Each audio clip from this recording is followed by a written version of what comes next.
Dennis, thank you so much for joining me. Well, it's a pleasure to be back with you, Hadley. Just a year or so ago, we were sitting across from each other in Houston. We had been at the Yes. James Baker Center celebrating, acknowledging the anniversary of the 1973 oil embargo there. And it was just a few days after the attacks on Israel. At that time, I asked you if you felt that the United States would make a move to stop the genocide. And you said you hope so. And here we are a year later. And unfortunately, that situation hasn't changed. And I don't see that it's going to change much in the future, because stopping the Israeli onslaught on Gaza would require specific action by the United States and the rest of the world community to punish Israel for what it is doing. You believe they should be punished? Yes, and none of these countries are willing to do that. And there's been talk, as you know, in the press, and those who have urged the United States and Europe, for example, to stop sending weapons to Israel. And yet we see that the aid going to Israel is not decreasing, but in some cases it is increasing. So how are you going to convince the Israelis that they must stop if you don't take action like that? Yeah. The United Kingdom specifically has pulled back under Yes. Keir Starmer. Yeah. Did they need to do more? Well, I hope they could do more. Yesterday in a talk at one of the British institutions here, I suggested that they recognize the state of Palestine.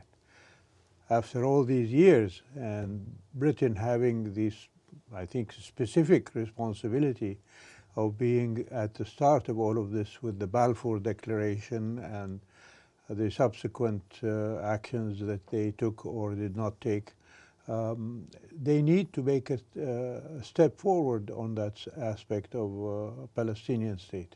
Yeah. And the British Parliament has already passed a resolution some years ago calling on the government to recognize a Palestinian state.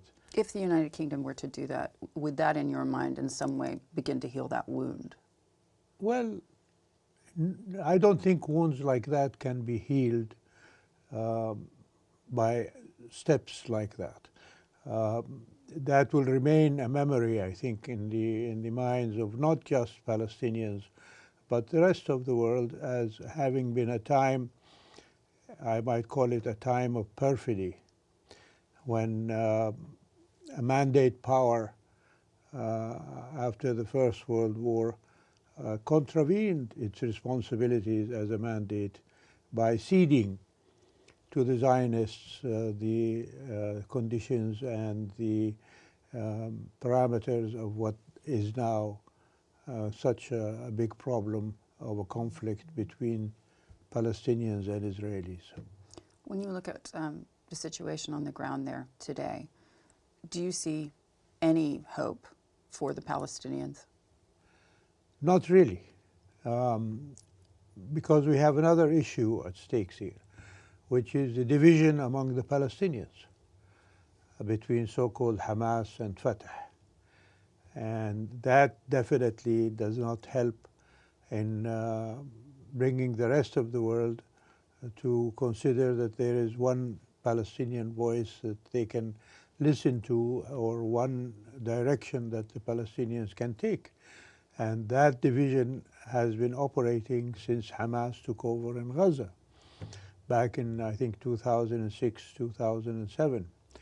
So unless that goes away, it will be an added complication to an already complicated situation. Do you see anyone there today that could take on the mantle of bringing together both factions? Not really, unfortunately. Prime Minister Benjamin Netanyahu continues to push the world to support his cause and continues not to listen to those who would have firm conversations with him. And I'm talking about the readouts we see from the meetings between Antony Blinken, the U.S. Secretary of State, and his counterparts in Israel. In your mind, is the U.S. Doing enough to force his hand? As I mentioned in my answer to your first question, The U.S. has to do more. Harsh words are not going to convince Mr. Netanyahu to step back. What will make him step back are actions, like stoppage of arms, stoppage of financial aid, things like that, that can bite into Netanyahu's seeming supremacy of action. I remember the United States some years ago took specific actions that made Israel go back. If you go back to the Suez War in 1956, when Israel, the UK, and France invaded Egypt for the Suez Canal, it was President Eisenhower who told the Israelis and the British and the French, you have to stop the aggression otherwise. And they did. Mm-hmm. Back in just before the Madrid conference, if you remember, when George Herbert Walker Bush stopped the loans that were supposed to go to Israel to convince Israel to attend the Madrid conference. That worked, and the Israelis attended the Madrid conference. Since then, there has been no similar action by the United States to make Israel come forward. Yeah. So this is what is needed. What kind of leverage, in your mind, does the United States have that they're not using? That is a big question. The administration, but also the congressional composition. We've seen how Israel's support in Congress supersedes the mandate of the President of the United States. When Congress invites a Prime Minister like Mr. Netanyahu, who is at odds with the President on what to do next, and yet the Congress stands in support of the foreigner, that shows you how much influence Israel has in the United States and how little the administration can do to meet that influence. You've been blessed to have a front row seat for many events over the last decades, and one of them, of course, is the growing strength of AIPAC, of the Israeli lobby in the United States and globally. Did you ever think they would be this strong? I've always thought they were strong, but I always thought also that American administrations can meet that strength, and I gave you examples, not only Eisenhower and Bush, but I remember when Saudi Arabia was seeking to acquire certain weapons from the US, and the Israeli lobby stood against those efforts. The American administration managed to convince Congress to support giving those weapons to Saudi Arabia. So there's been examples of where the U.S. did things to oppose that strength of the lobby. Do you think that this administration will manage to convince Mr. Netanyahu to pull back? I haven't seen any ability to do that. As you said, and it's been almost a year now since the conflict began, this specific stage of the conflict. And the administration has been chickened up its discourse towards Israel, ending in what Mr. Blinken described as harsh words to Mr. Netanyahu, and yet no action. Yeah. So I don't see any possibility yet. Perhaps a new administration, if Ms. Harris succeeds in becoming the president in the United States, her expression of empathy and sympathy for the Palestinians at least sounded as if she might be willing to take some action.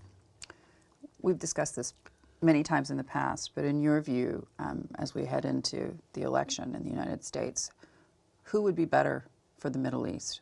Well, you know, all administrations come with certain views on what to do and what not to do in the Middle East. And once they get into the White House and Congress and Senate, the reality of the situation dawns on these officials. That it's a bit more complex than Well, perhaps they understood? It's always complex. I don't think it's a matter of measure of whether it is more or less. But going forward into 2024 and 2025, I think they will see that whatever they say during the campaign will have to be either altered or somehow tweaked to meet the realities on the ground. And the reality on the ground at the moment is that we're in a hell of a stage, and we need to do action and not simply words. Yeah.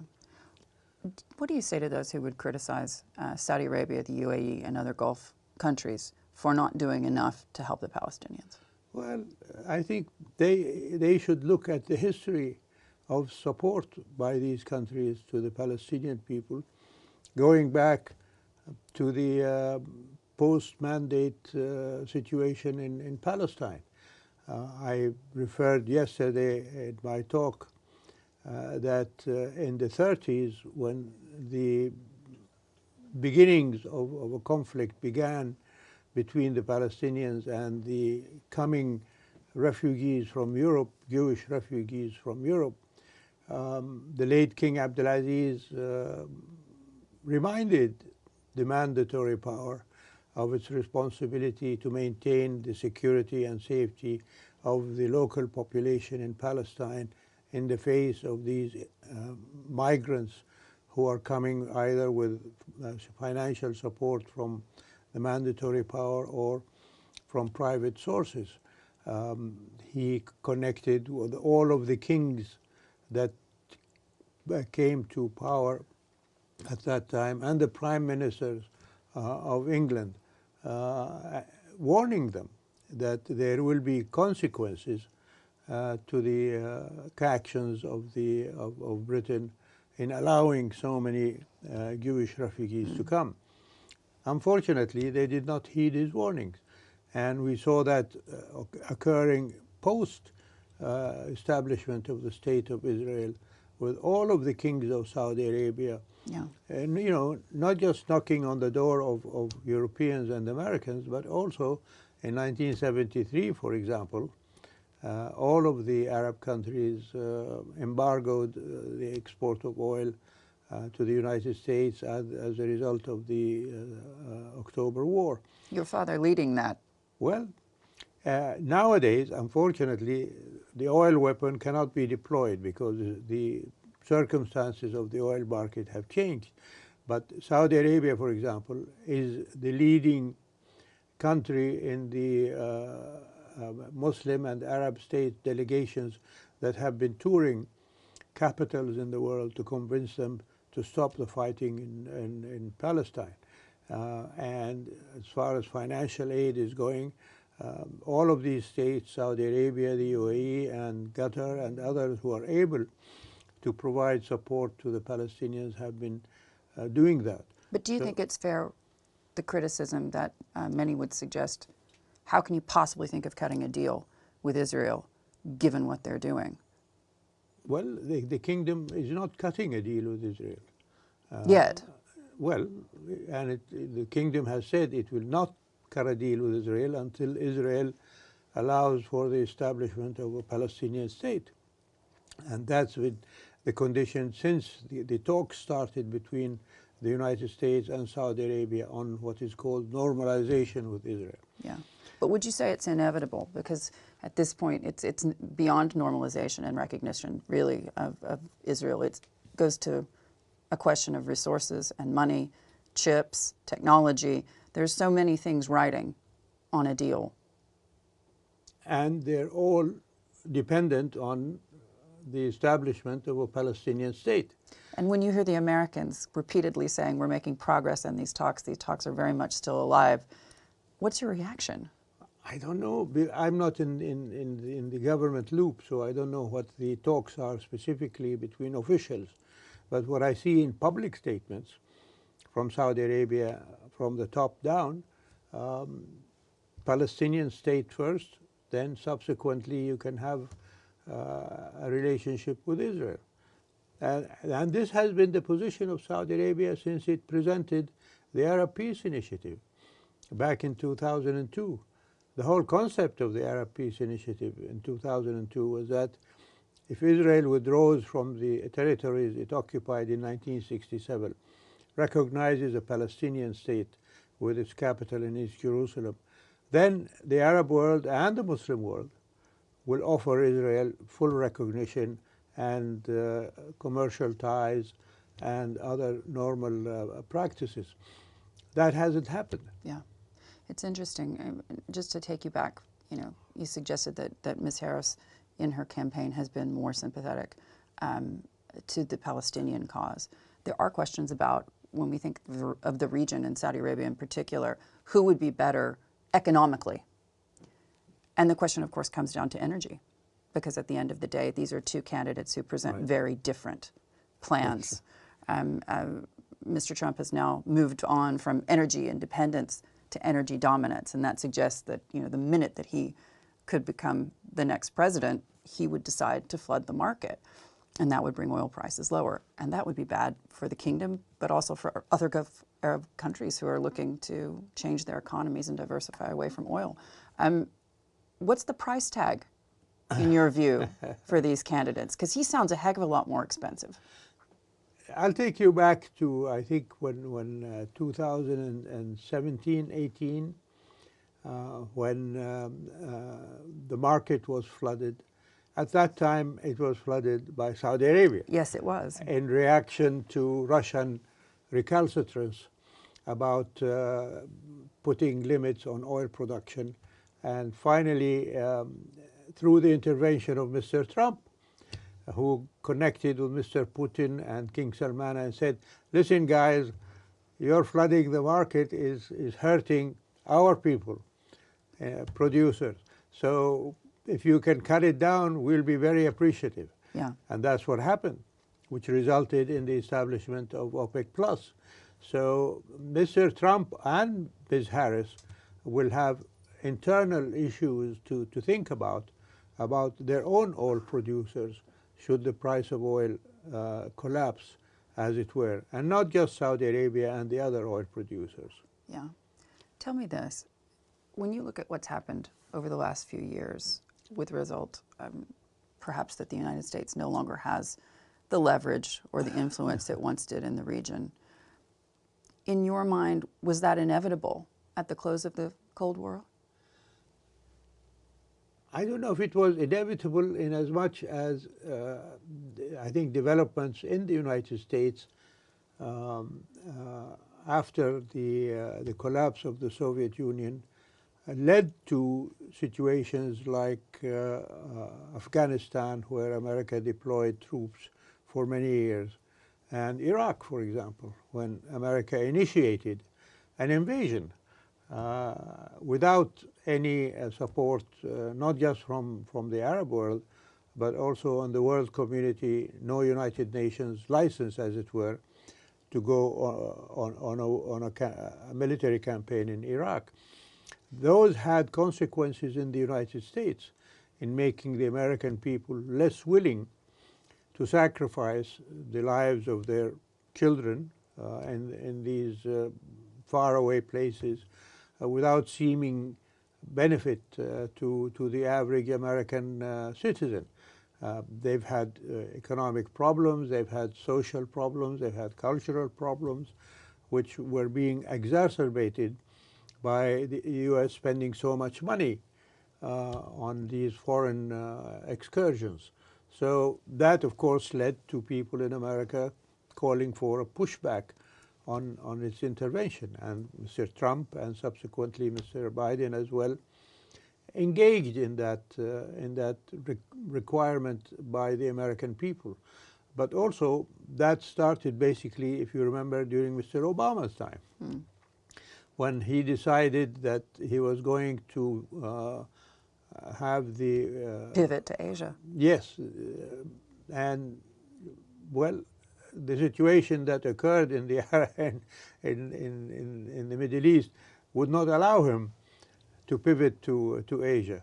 So I think this natural reaction by the American people not to want to sacrifice of the blood of their children has led American leadership to be reluctant to engage. But nonetheless, the world is much smaller today than it ever used to be. Yeah.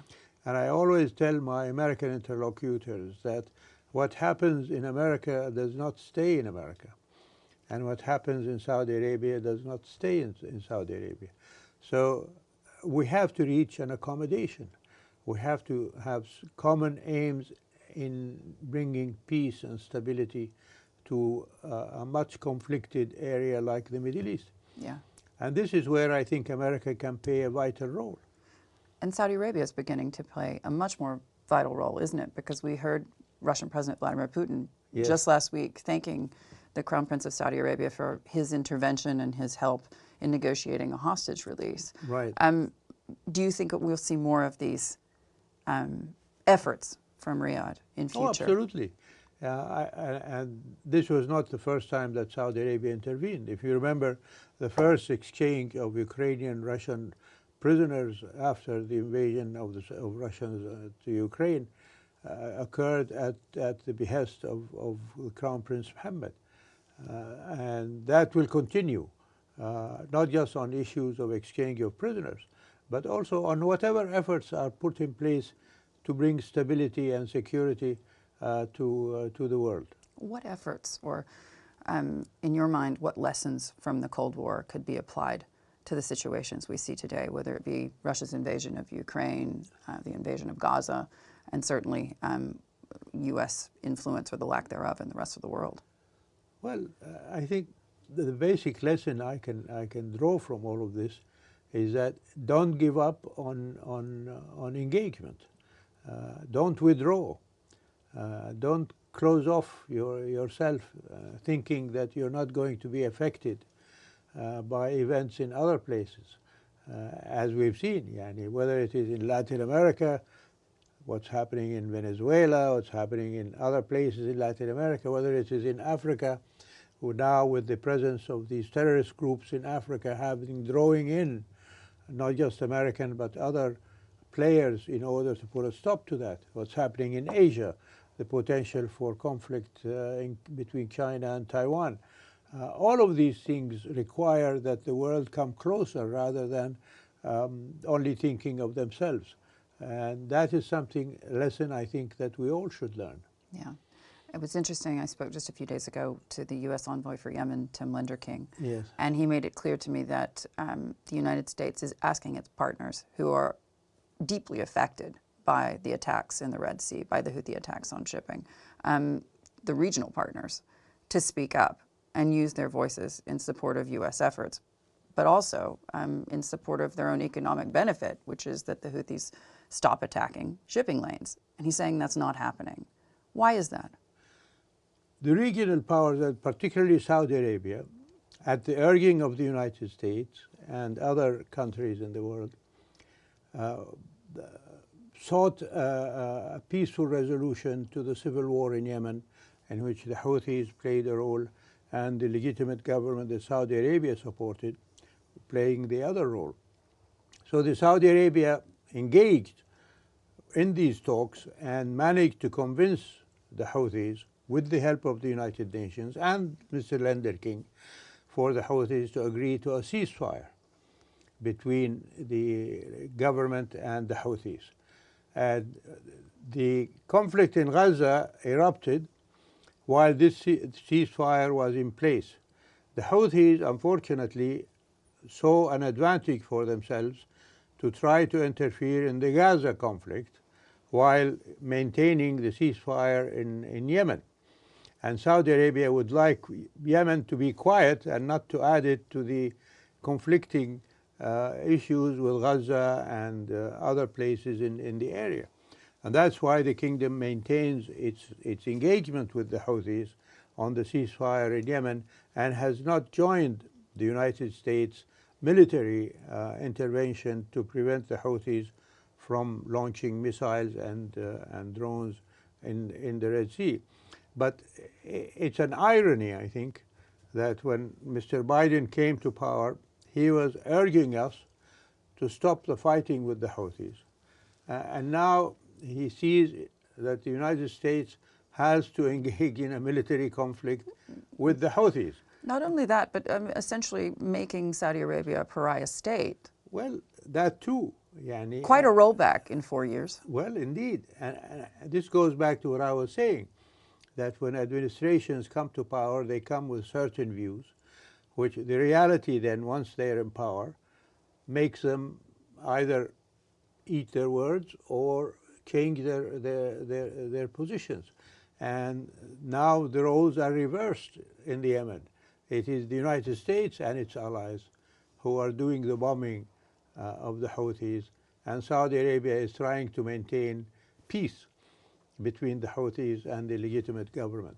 When you think about this in the context of your role as an intelligence chief, I used to be. For so many years, what in your mind is the most worrying aspect of the world today? I think there are several things. One, of course, is the issue of terrorism. It hasn't gone away, and it's not going to go away. And I think these factors that are playing now, whether in Gaza or in other places of conflict, produce more possibilities of terrorists to operate. I mentioned Africa and where terrorism is spreading now. That's one aspect. Of course, we're all concerned, for example, about the climate issue.